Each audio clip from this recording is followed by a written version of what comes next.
Hi, I'm Garrett, and today I'm going to try to make Christmas ornaments out of Luan on my CNC router, my BobsCNC E4.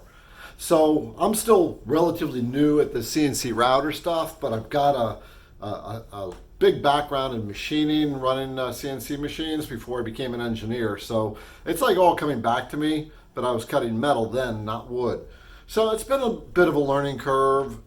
So I'm going to be doing Christmas ornaments. So what I'm going to end up making is that Tennessee. Isn't that cute? So I had several attempts, and this is one I finally got out that was okay. So I'm just going to show you how I set this up. This all started from my sister, who's into acrylic painting, and she wanted me to create a Tennessee shaped sign without all the blurb on it, because she's into the acrylic painting.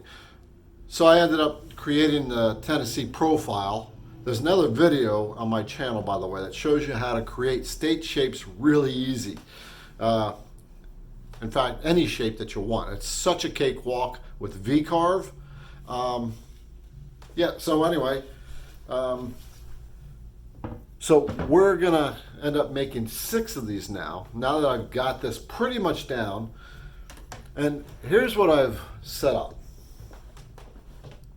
So I'm using a 24 by 24 inch sheet, and these spaces here are my practice runs, which you'll see in a minute. So now I'm doing a pattern, and what I figured out was, even though I'm holding this down with tape on the machine, I got to put tabs on it. It kicked the part out. Fortunately, it didn't break my bit.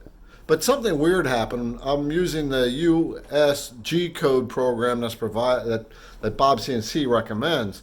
And when that part kicked out, I stopped the machine and hit the home button, and the machine just drug right across the material. I mean, it went down and into the spoil board. Using an 1/8 inch bit, I figured it broke, but it didn't.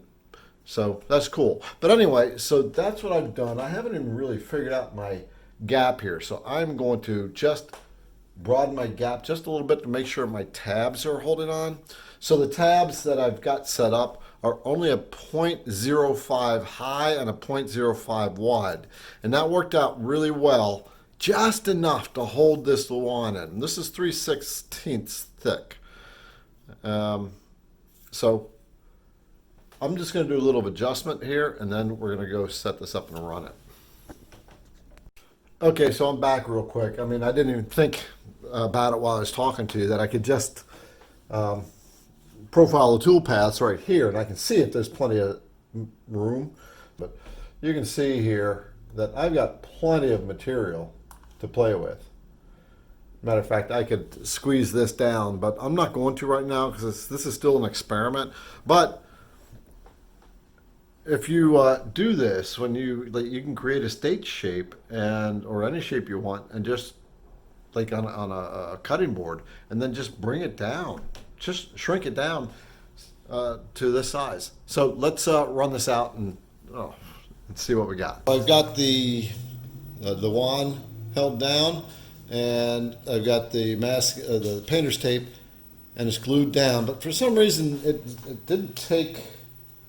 The painter's tape isn't sticking on the backside, so it must have been a little bit of dust down there. So I have to actually hold the board down. You can see it's moving a little bit. Since I'm using an 1/8 inch up bit, I've actually inverted the parts so that the end mill will pull up from the bottom. So the bottom, this is the right way of the state, is going to be like that. So I'm using the 1/8 inch end mill to peck drill that hole.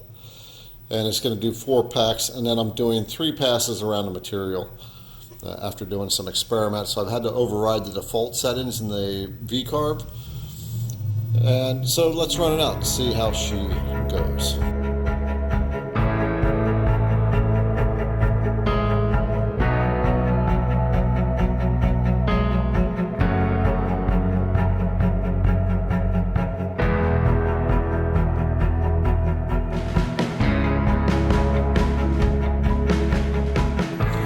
Okay, so let's cut these out.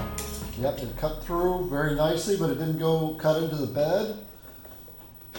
And I'm just going to cut away these little tabs. There we go. Stuck to the tape a little bit. That was actually a perfect cut. And there we have it. So doing this like that, using an upcut bit, left a good cut along this edge on the right side of Tennessee. Of course, I got some sanding to do there. If I had a laser cutter, I wouldn't have any of this issue, but I don't have that yet. All right, there we go. Got 5 Tennessee Christmas ornaments that can be painted up. I did fiddle with it to make sure my hole was in the right place so it would balance on the Christmas tree the right way. Christmas ornaments. I think I'll sell these on Etsy. And maybe I'll even sell the file for that. I've actually made a lot of files on Etsy. I'm still creating them.